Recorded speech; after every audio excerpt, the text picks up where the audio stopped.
Halo semuanya. Halo semuanya. Halo semuanya, perkenalkan kami dari kelompok 8 PDBA 23. Ketahanan nasional adalah sebuah kondisi dinamis suatu bangsa yang membentuk sebuah kekuatan nasional untuk menghadapi ancaman atau tantangan baik dari luar maupun dalam negeri yang bersifat langsung maupun tidak langsung yang mempengaruhi kondisi kehidupan bangsa Indonesia. Dalam proses perwujudan ketahanan negara, diperlukannya keikutsertaan tiap-tiap warga dalam upaya bela negara yang sebagaimana disebutkan dalam UUD Negara Republik Indonesia pada tahun 1945, pasal 27 ayat 3 yang berbunyi, setiap warga negara berhak dan wajib ikut serta dalam upaya pembelaan negara. Salah satu ancaman bagi ketahanan nasional Indonesia yang sedang berlangsung yaitu pemberontakan Organisasi Papua Merdeka. Organisasi Papua Merdeka atau OPM adalah sebuah gerakan separatis berbasis etnis Papua yang bertujuan untuk melepaskan diri dari bagian administrasi wilayah Indonesia dan membentuk negara sendiri. Terbentuknya OPM dilatar belakangi oleh adanya perbedaan yang menonjol antara masyarakat Papua dengan masyarakat di daerah lainnya, baik secara fisik maupun etnis. Selain itu, adanya ketidakadilan dari pihak pemerintah kepada rakyat Papua juga memicu terbentuknya OPM. Bentuk dari ketidakadilan pemerintah terhadap rakyat Papua antara lain adalah eksploitasi sumber daya alam Papua yang hasilnya tidak dialokasikan untuk masyarakat Papua itu sendiri, dan juga pembangunan infrastruktur daerah Papua yang masih cenderung tertinggal. OPM melaksanakan aksinya dengan melakukan berbagai bentuk pemberontakan, antara lain protes, demonstrasi, gencatan senjata, bahkan meminta dukungan dari masyarakat internasional melalui rapat PBB. Dengan uraian di atas, kami mengidentifikasi pengaruh terbentuknya OPM terhadap keamanan Indonesia dan masyarakat Papua itu sendiri. Dalam proses pengumpulan informasi, kami melakukan dua cara, yakni cara yang pertama adalah wawancara dan cara yang kedua adalah pengisian kuesioner. Wawancara sendiri kita mendapatkan dua narasumber. Yang pertama adalah Pak Ibtu Willy, yakni Kanit Intel Polrestabes Surabaya yang berhasil kita wawancari pada tanggal 5 Oktober 2022 dan berlokasi di Polrestabes Surabaya. Kemudian untuk narasumber yang kedua adalah Alizia Iriana, mahasiswa Fakultas Ilmu Budaya yang berasal dari Papua dan berhasil kita wawancari pada tanggal 23 November 2022 dan berlokasi di kampus BI Universitas Airlangga. Ada yang pernah OPM dikenakan melakukan pelanggaran HAM atau pernah baca referensi entah dari buku, media atau apa, ada enggak? Kalau saya belum pernah. Saya belum pernah sama sekali punya literatur bahwa apa yang dilakukan oleh OPM itu melanggar hak asasi manusia. Baik mereka melakukan intimidasi, melakukan satu perbuatan yang mungkin menghilangkan nyawa, atau mungkin melakukan perusakan terhadap fasilitas-fasilitas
Menurut kamu, OPM itu apa sih? Dan apa aja faktor yang menyebabkan adanya OPM? OPM itu kalau menurut aku artinya sendiri tuh Organisasi Papua Merdeka. OPM itu sebetulnya udah lama dibuat dari tahun 1965 dan mereka itu dibuat karena seperti katanya kan Papua merdeka. Mereka tuh ingin memisahkan diri dari pemerintahan Indonesia, memisahkan Papua dan Papua Barat dari pemerintahan Indonesia sendiri. OPM itu membahayakan masyarakat di Papua atau enggak?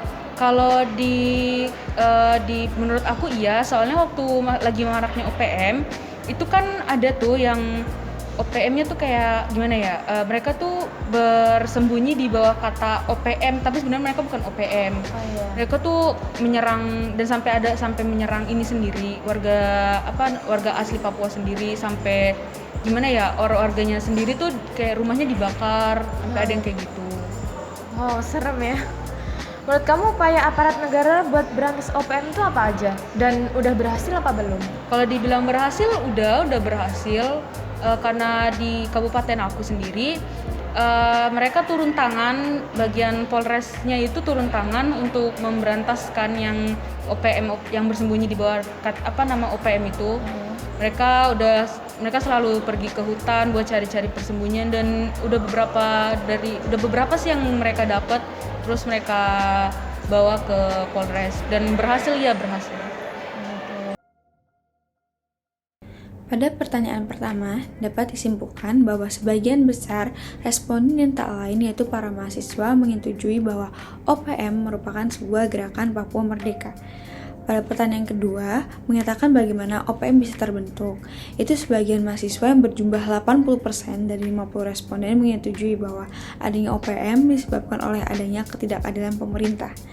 Pada pertanyaan ketiga, sebanyak 62% dari 50 responden sepakat bahwa respon pemerintah sebagai aparat negara mengenai OPM yaitu cemas mengenai keberadaan OPM itu sendiri. Pada pertanyaan keempat ini, sebagian besar responden menyetujui bahwa langkah yang harus diambil pemerintah dalam memberantas OPM adalah dengan cara mengedukasi masyarakat Papua agar tidak bergabung dengan OPM. Pada pertanyaan kelima, sebanyak 62% dari 50 responden menyetujui bahwa eksistensi OPM sudah mendunia mulai dari PBB, UNICEF, dan organisasi internasional lain-lainnya.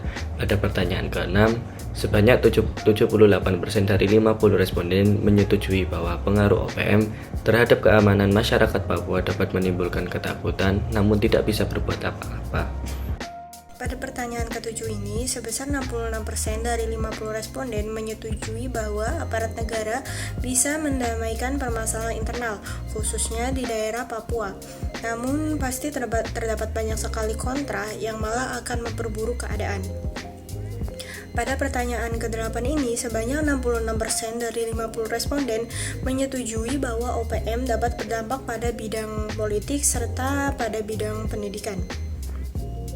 Pada pertanyaan terakhir ini dapat disimpulkan dari grafik bahwasanya mayoritas responden memiliki pemikiran terhadap OPM menempati pada level ke-7 dari 10 level yang telah disediakan dengan dibuktikan oleh adanya jawaban terbesar sebesar 24% dari 50 responden atau setara dengan 11 dari 50 responden yang memilih tingkatan atau level tersebut. Kesimpulan dari proyek kebangsaan yang sudah kita lakukan dapat diperoleh dari data yang sudah kami dapat, yang tak lain yaitu dari dua sisi. Yang pertama yaitu sisi mahasiswa, dan yang kedua yaitu dari sisi narasumber atau orang Papua asli. Mereka dapat dikatakan sependapat berdasarkan jawaban yang sudah mereka berikan kepada kami. Narasumber yang telah kami wawancarai juga menjelaskan bahwa OPM merupakan organisasi yang sangat merugikan masyarakat Papua. Dan narasumber juga menjelaskan bahwa ada suatu waktu itu pernah terjadi suatu tindakan pembakaran rumah yang dilakukan oleh sekelompok orang yang mengatasnamakan OPM. Narasumber juga menyatakan bahwa aparat negara sudah bisa dikatakan berhasil dalam memberantas OPM karena pada faktanya di daerah di mana narasumber tinggal, Polresnya sudah turun tangan kepada sekumpulan orang yang berbuat tidak menyenangkan dan merugikan masyarakat Papua tersebut dengan menjelajah dan mencarinya hingga kawasan perhutanan.